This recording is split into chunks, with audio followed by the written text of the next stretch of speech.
কাল 4 পুরসভার ভোটের রায়। কাল সকাল 8টা থেকে ত্রিস্তরীয় নিরাপত্তায় গণনা শুরু। বিধাননগরে 8 থেকে 14 রাউন্ড গণনা, আসানসোলে 22 রাউন্ড, চন্দননগরে 6 থেকে 11 রাউন্ড, শিলিগুড়িতে 6 থেকে 7 রাউন্ড গণনা। দুপুর 1টার মধ্যে সম্পূর্ণ ফল প্রকাশ, কমিশন সূত্রে খবর। বিধাননগর পুরসভার স্ট্রংরুম তৈরি হয়েছে বিধাননগর কলেজে।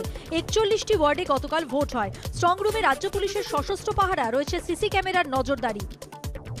রাজ্যের দ্বিতীয় বৃহত্তম পুরসভা আসানসোল, কাল 106টি ওয়ার্ডের ভোট গণনা হবে। আসানসোল পলিটেকনিক কলেজে তৈরি হয়েছে স্ট্রং রুম, চলছে প্রস্তুতি। 7টি ঘরে 53টি টেবিলে 2টি ধাপে ভোট গণনা হবে। গণনা কেন্দ্রে ত্রিস্তরীয় নিরাপত্তা বলয়, রয়েছে সিসি ক্যামেরার নজরদারি। চন্দননগরের কানাইলাল বিদ্যা মন্দিরে তৈরি হয়েছে স্ট্রংরুম। চন্দননগর পুরসভার 33টি ওয়ার্ডের মধ্যে গতকাল 32টিতে ভোট হয়েছে। ইভিএম রাখা হয়েছে স্ট্রংরুমে। বাইরে রাজ্য পুলিশের সশস্ত্র বাহিনী, ভিতরে সিসি ক্যামেরায় নজরদারি। গালা দিয়ে সিল করা হয়েছে স্ট্রংরুমের দরজা। শিলিগুড়ি কলেজে তৈরি হয়েছে স্ট্রংরুম। এখানেই 47টি ওয়ার্ডের ভোট গণনা হবে আগামীকাল। স্ট্রংরুমের নিরাপত্তায় রাজ্য পুলিশের সশস্ত্র বাহিনী, রয়েছে সিসি ক্যামেরার নজরদারি। বিধাননগর ও আসানসোলে ভোট বাতিলের দাবিতে রাজ্য নির্বাচন কমিশনারকে চিঠি বিজেপির। কেন্দ্রীয় বাহিনী না থাকায় বিধাননগর আসানসোলে যথেচ্ছ হিংসা, ছাপ্পা ভোট, বুথ দখল হয়েছে। পুনর্নির্বাচন হোক, রাজ্য নির্বাচন কমিশনকে চিঠি রাজ্য বিজেপি সভাপতির।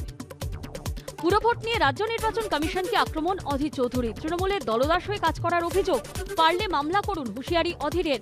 বিধানসভা ভোট তো দিল্লি নির্বাচন কমিশন করেছিল, বামেদের সঙ্গে জোট করেও তো কংগ্রেসকে শূন্যে নামিয়েছেন, কটাক্ষ কুণাল ঘোষের।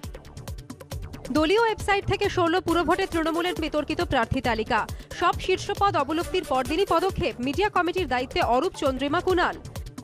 জাতীয় স্তরে সব পদের অবলুপ্তি তৃণমূলের, এক ব্যক্তি এক পদের জন্যই কোণঠাসা অভিষেক, টুইট অমিত মালব্যর। বিদ্রোহী জয়প্রকাশ, রিতেশ, শান্তনু নিয়ে টুইট কোথায়, পাল্টা কুণাল।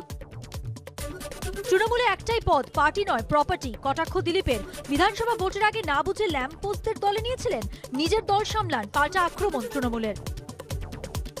তৃণমূলের জাতীয় কর্মসমিতিতে নাম নেই বাবুল সুপ্রিয়, রাজনীতিতে ধৈর্য হারালে পতন হবে, টুইট তথাগতর। প্রথম একাদশে খেলতে গেলে রঞ্জিতে খেলতে হয়, পাল্টা বাবুল। শিলিগুড়িতে জিতলে বোর্ড গঠনে কংগ্রেসকে আহ্বান অশোক ভট্টাচার্য, স্বাগত জানালেন অধীর। আশা করছি কংগ্রেস এগিয়ে আসবে। 100 বার আমরা বামফ্রন্টকে সহযোগিতা করব। শিলিগুড়িতে বোর্ড গঠন করবে বিজেপি, পাল্টা দাবি শঙ্কর ঘোষের। খড়গপুরে পুরভোটের আগে দিলীপ ঘোষের ইস্তেহার প্রকাশ অনুষ্ঠানে গড়হাজির হিরণ। অনুষ্ঠানে পাঠালেন হিরণের নির্বাচনী এজেন্টকে। হিরণ পুরভোটে প্রার্থী হয়েছেন, তাই প্রচারে ব্যস্ত। বিতর্কের মুখে দাবি বিজেপি সাংসদ দিলীপ ঘোষের। দলের নির্দেশে নির্বাচনী এজেন্টকে পাঠিয়েছে, মন্তব্য হিরণের। বিনা প্রতিদ্বন্দ্বিতায় সিউড়ি ও সাঁইথিয়া পুরসভা দখল করেছে তৃণমূল। জয়ীদের হাতে সার্টিফিকেট তুলে দেন সিউড়ির মহকুমা শাসক। এভাবে জয় চাইনি, ভোট হোক চেয়েছিলাম, দাবি সিউড়ির তৃণমূল বিধায়কের। সন্ত্রাসের অভিযোগে সরব বিরোধীরা। খুন করার চক্রান্ত চলছে, পিছনে আইএসএফ এর হাত। ক্যানিং পূর্বের তৃণমূল বিধায়ক শওকত মোল্লার অভিযোগ ঘিরে সরগরম ক্যানিং। জীবনতলা বাজারে মিছিল, গ্রেফতার আইএসএফ প্রার্থীর নির্বাচনী এজেন্ট সহ 3 জন। পরিকল্পনা মাফিক আইএসএফ নেতাকে ফাঁসানো হয়েছে, দাবি ভাঙড়ের বিধায়ক নওশাদ সিদ্দিকীর। বহরমপুরে 11 নম্বর ওয়ার্ডের কংগ্রেস প্রার্থীর বাড়িতে হামলার অভিযোগ। কংগ্রেস প্রার্থী তনুশ্রী ঘোষের দাবি, গতকাল রাতে বাড়ির সিসি ক্যামেরা ভেঙে দেওয়া হয়। ভয় দেখাতে তৃণমূল হামলা চালায় বলে অভিযোগ অস্বীকার তৃণমূলের। শিলিগুড়িতে ভোট পরবর্তী অশান্তি। গতকাল 32, 35 ও 36 নম্বর ওয়ার্ডের একাধিক জায়গায় রাজনৈতিক সংঘর্ষের ঘটনা ঘটে। আজ সকালে ওই সমস্ত এলাকায় যান সিপিএম নেতা অশোক ভট্টাচার্য। হামলার অভিযোগ অস্বীকার করেছে তৃণমূল। কামারহাটিতে প্রার্থী বিতর্কের পরেই প্রথম প্রচারে নামলেন সৌগত রায়। এদিন 9 নম্বর ওয়ার্ডের তৃণমূল প্রার্থী মায়া দাসের সমর্থনে কখনো হেঁটে, কখনো হুটখোলা গাড়িতে চড়ে প্রচার করেন তৃণমূল সাংসদ। রাজপুর সোনারপুর পুরসভার 31 নম্বর ওয়ার্ডের সিপিএম প্রার্থী গৌতম দত্তর সমর্থনে কালীবাজার এলাকায় প্রচার করেন সিপিএম নেতা সুজন চক্রবর্তী। বাম প্রার্থীর জয়ের ব্যাপারে আশাবাদী সিপিএম নেতা। ঝাড়গ্রাম পুরসভার 13 নম্বর ওয়ার্ডে প্রচারে দিলীপ ঘোষ। বিজেপি প্রার্থী অশোক কুমার মহান্তির সমর্থনে বাড়ি বাড়ি গিয়ে প্রচার করেন বিজেপির সর্বভারতীয় সহ সভাপতি। নির্দল প্রার্থী হয়ে পুরসভা নির্বাচনে প্রতিদ্বন্দ্বিতার সিদ্ধান্তের জের ইসলামপুরে বিদায়ী পুর প্রশাসক সহ 10 জনকে বহিষ্কার করল তৃণমূল। দল বিরোধী কাজের অভিযোগে বহিষ্কার জানালেন জেলা সভাপতি। আমল দিতে নারাজ বিদায়ী পুর প্রশাসক মানিক দত্ত। মালদার ইংরেজ বাজারে বিজেপিতে প্রার্থী অসন্তোষ। দলীয় প্রার্থীকে ভোট না দিতে প্রচার বিক্ষুব্ধ বিজেপি নেতা কর্মীদের। নেপথ্যে তৃণমূলের ষড়যন্ত্র রয়েছে বলে দাবি গেরুয়া শিবিরের। বিজেপির অন্তর্কলহ, পাল্টা দাবি তৃণমূলের। টিকিট না পেয়ে নির্দল হয়ে মনোনয়ন জমা দেওয়া 3 তৃণমূল নেতার বিরুদ্ধে ব্যবস্থা নিল কোচবিহার জেলা নেতৃত্ব। যারা নির্দল হয়ে লড়ছেন তাদের নাম রাজ্য নেতৃত্বকে পাঠানো হয়েছে জানিয়েছেন তৃণমূল জেলা সভাপতি। যদিও বিষয়টিকে গুরুত্ব দিতে নারাজ বিক্ষুব্ধরা। পুরো ভোটে বালুরঘাটে এবার দেখা যাবে মা মেয়ের লড়াই। রাজনীতির ময়দানে তারা একে অন্যের প্রতিপক্ষ। 13 নম্বর ওয়ার্ডে আরএসপি প্রার্থী অপর্ণা মহন্ত, মেয়ে অনুশ্রী লড়ছেন তৃণমূলের টিকিটে। দুজনেই বলছেন রাজনীতির প্রভাব পড়বে না পারিবারিক সম্পর্কে। পুরো ভোটের আগে অর্জুন গড়ে ধস। গতকাল বিজেপি ত্যাগের পর আজই তৃণমূলে ফিরলেন অর্জুন সিং এর ভাইপো ভগ্নিপতি ভাগ্নে। মানুষের জন্য কাজ করতে পারেনি, তৃণমূলে যোগ দিয়ে এই বিস্ফোরক সৌরভ সিং।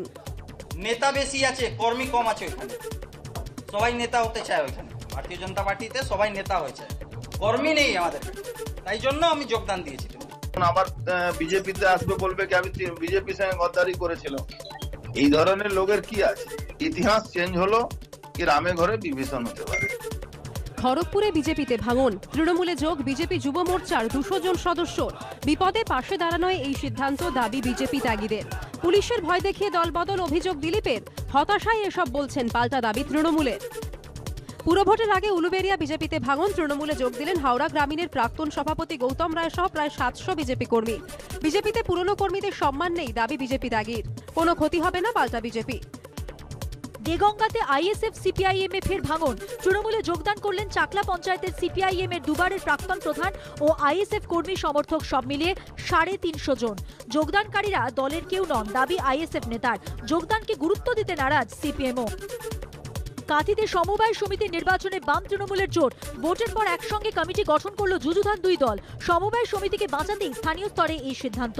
একযোগে দাবি সিপিএম ও তৃণমূলের। ক্ষমতার লোভে ভিন্ন মতাদর্শের হাত ধরেছে, কটাক্ষ করেছে বিজেপি।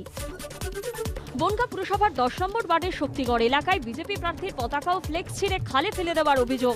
তৃণমূলের বিরুদ্ধে অভিযোগ তুলেছেন বিজেপি প্রার্থী দীপ্তেন্দু বিকাশ বৈরাগী। অভিযোগ অস্বীকার তৃণমূলের। দলিলে থাকা আঙুলের ছাপ নকল করে অ্যাকাউন্ট থেকে টাকা লুপাটের অভিযোগ। চুঁচুড়া থানায় পুলিশের জালে ধরা পড়ল উত্তরপ্রদেশের একটি গ্যাং। ধৃতদের কাছে বেশ কিছু নকল পরিচয়পত্র, এটিএম কার্ড, পাসবই উদ্ধার হয়েছে। পুলিশের অনুমান 2 কোটি টাকা তোলার ছক ছিল গ্যাংটির।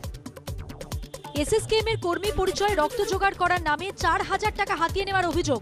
গ্রেপ্তার অভিযুক্ত। উত্ত্যক্ত করার প্রতিবাদ করায় বিশেষভাবে সক্ষম কিশোর ও তার পরিবারের সদস্যদের মারধরের অভিযোগ স্থানীয় দুষ্কৃতীদের বিরুদ্ধে। হাওড়ার বাঁকড়ার নিউ মন্ডল পাড়ার ঘটনা, পুলিশের কাছে অভিযোগ দায়ের হয়েছে, দুষ্কৃতীরা অধরা। নন্দকুমারে 41 নম্বর জাতীয় সড়কে পথ দুর্ঘটনায় মৃত 2, আহত আরও 2। স্থানীয় সূত্রে খবর, হাঁসগেরিয়ার কাছে একটি ডাম্পার নিয়ন্ত্রণ হারিয়ে একটি দোকানে ঢুকে যায়। ঘটনাস্থলে 2 জন মারা যায়, আহত 2 জনকে তমলুক জেলা হাসপাতালে আনা হয়েছে। শারীরিক সম্পর্কের পর টাকা চেয়ে ব্ল্যাকমেল, মানসিক চাপ সহ্য করতে না পেরে সঙ্গীর সামনে 5 তলার বাড়ির ছাদ থেকে ঝাঁপ দিয়ে আত্মঘাতী যুবক। চাঞ্চল্যকর অভিযোগ হাওড়ার শালকিয়ায়। ব্ল্যাকমেল ও আত্মহত্যায় প্ররোচনা দেবার অভিযোগে এক মহিলাকে গ্রেপ্তার করেছে পুলিশ। মেয়রে বিক্ষোভরত চাকরি প্রার্থীদের সঙ্গে পুলিশের বচসা ধস্তাধস্তি। অসুস্থ 2 অনশনকারীকে হাসপাতালে নিয়ে যাওয়ার পথে পুলিশের বিরুদ্ধে বাধা দেওয়ার অভিযোগ। আদালতের নির্দেশ অমান্য করে 30 জনের বেশি জমায়েত, পাল্টা পুলিশ। বর্ধমান স্টেশনে উদ্ধার হলো বিপুল পরিমাণে কচ্ছপ। হাওড়া চম্বল এক্সপ্রেসে তল্লাশি চালিয়ে 39টি কচ্ছপ উদ্ধার করে আরপিএফ। অন্যদিকে 4 নম্বর প্ল্যাটফর্ম থেকে 72টি কচ্ছপ সহ 2 মহিলাকে গ্রেপ্তার করে জিআরপি।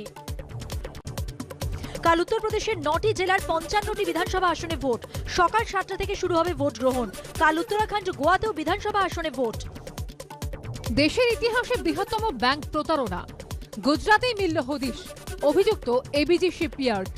28টি ব্যাংকের থেকে প্রায় 23,000 কোটি টাকার প্রতারণার অভিযোগ। তদন্তে সিবিআই, ধৃত 8। এসবিআই, আইসিআইসিআই সহ 28টি ব্যাংক ও আর্থিক প্রতিষ্ঠানের থেকে বিপুল অঙ্কের ঋণ নেওয়ার অভিযোগ গুজরাতের সংস্থার। প্রায় 23,000 কোটি টাকার প্রতারণার অভিযোগ উঠেছে তাদের বিরুদ্ধে। সংস্থার সুরাত, ভারুচ, মুম্বাইয়ের 13টি অফিসে অভিযান সিবিআই এর। গুজরাটে দেশের বৃহত্তম ব্যাংক প্রতারণা নিয়ে মোদী সরকারকে নিশানা কংগ্রেসের। सबसे बड़ा बैंक घोटाला मोदी सरकार की सहमति से घटित हुआ है। अब तो लगता है कि चौकीदार ही साझीदार है। 2013 সালেই এবিজি শিপইয়ার্ডের অ্যাকাউন্ট এনপিএ ঘোষিত হয়। বারবার চেষ্টা সত্ত্বেও চাঙ্গা করা যায়নি সংস্থাকে। এই মুহূর্তে সংস্থার অ্যাকাউন্ট লিকুইডেশনের পদ্ধতি চলছে, বিবৃতি দিয়ে জানালো স্টেট ব্যাংক অফ ইন্ডিয়া। কিছুটা কমলো রাজ্যে দৈনিক সংক্রমণ। রাজ্যে একদিনে আক্রান্ত 512 জন, তবে দৈনিক মৃত্যুর সংখ্যা বেড়ে 27। কলকাতাতেই একদিনে 12 জনের মৃত্যু। দৈনিক সংক্রমণ শীর্ষে উত্তর 24 পরগনা। রাজ্যে একদিনে সুস্থ 1326 জন। দেশে গত 24 ঘন্টায় করোনায় সংক্রমণ কমলো, একই সঙ্গে কমলো দৈনিক মৃত্যুর সংখ্যাও। কেন্দ্রীয় স্বাস্থ্য মন্ত্রকের পরিসংখ্যান অনুযায়ী গত 24 ঘন্টায় দেশে করোনায় মৃত্যু হয়েছে 684 জনের। একদিনে করোনায় আক্রান্ত হয়েছেন 44,877 জন। রাশিয়া ইউক্রেন সংঘাতের আবহে রুশ জলসীমায় মার্কিন সাবমেরিন ঢোকার অভিযোগ মস্কোর, দাবি খারিজ হোয়াইট হাউসের। ফোনে বাইডেন পুতিন আলোচনাতেও সংকটের সমাধান অধরা। উল্টোডাঙ্গা তেলেঙ্গা বাগানে কলকাতা পুরসভার 3 নম্বর বোরো চেয়ারম্যান অরিন্দ কিশোর রাউতের উদ্যোগে কোভিড বেঁধে বেঁধে বিদেশি পাখির মেলার আয়োজন। পাখি মেলায় ম্যাকাও থেকে শুরু করে টিয়া, কাকাতুয়া ছড়া বহু বিদেশি প্রজাতির পাখি আনা হয়েছে।